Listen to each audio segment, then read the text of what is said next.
So guys, I decided to take a week off and just tinker at home. And well, I got the 3D printer working and I moved my tinkering mindset towards getting this server going. I had Windows 7 on it, but I decided, you know what?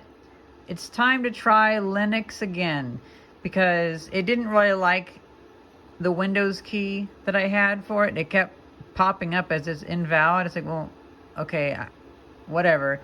So I was like, okay, well, let's go with Linux. And I have about 5 terabytes of data storage available on it. And I have that all configured right. Now, every year or two, I try Linux, and it's funny. This time, I tried Lubuntu, and I've tried Ubuntu a couple years ago.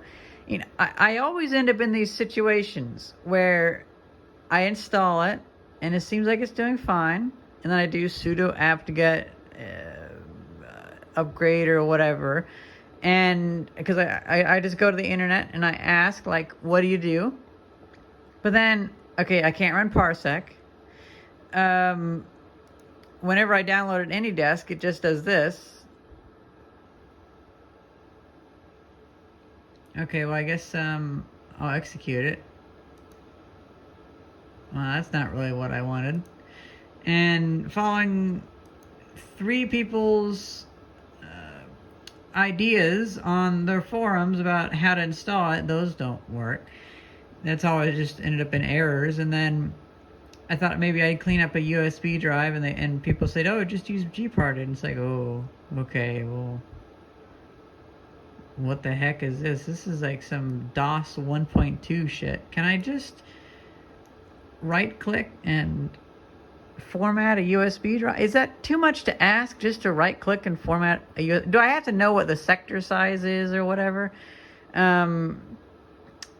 This is a bit too much. You know, if this keeps up, I'm gonna maybe do it twice today. I'm gonna try Ubuntu or something else, but it was like this in 2015.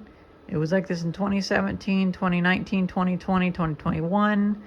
And now 2023, I install Linux and it's just useless. Like, unless you get whatever is already on it, like Firefox thankfully was already on it, I can't get it to do anything.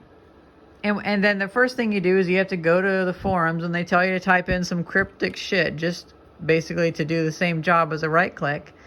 And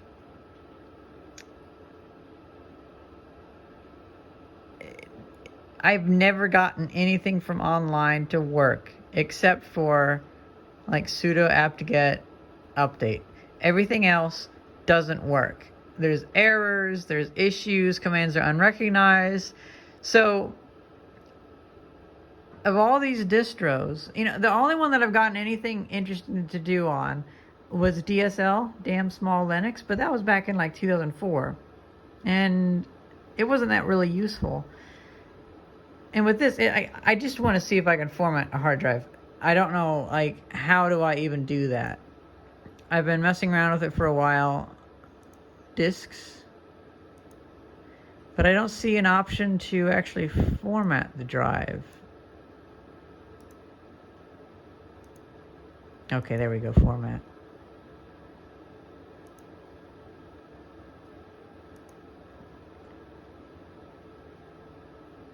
Okay, fine. Let's see what happens. See, this is what you need. You need stuff like this where it's just visual.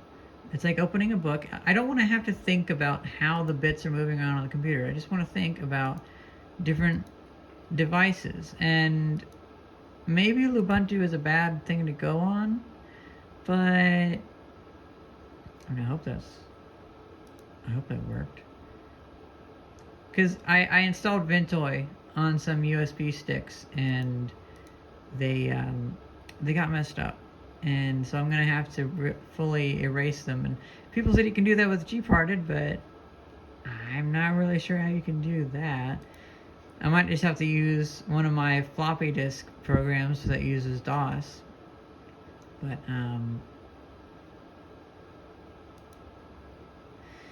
Yeah, again, 2023, 9 years later, and I go to websites and it's just like super slow. Like, look at that.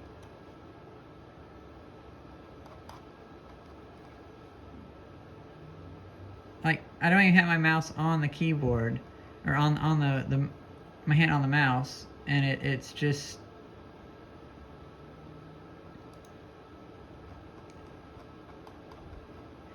it is so delayed. um, it's really hard to get. I like open source stuff, but I don't get why Linux has to be so bad. Like, does anybody install this? Like, does anybody make this and then install it and then think, this is fine? Or are they just too familiar to where they know how to solve all these problems, but then they don't realize you shouldn't have to solve these problems. These are things that aren't problems on other operating systems. So I'm going to go over and try Ubuntu, and we'll see how that goes. But it's just a shame that it's been 9 years, and I'm trying various different distros throughout the years, and this time with Lubuntu, it just feels like it's definitely not ever going to be the year of the Linux desktop.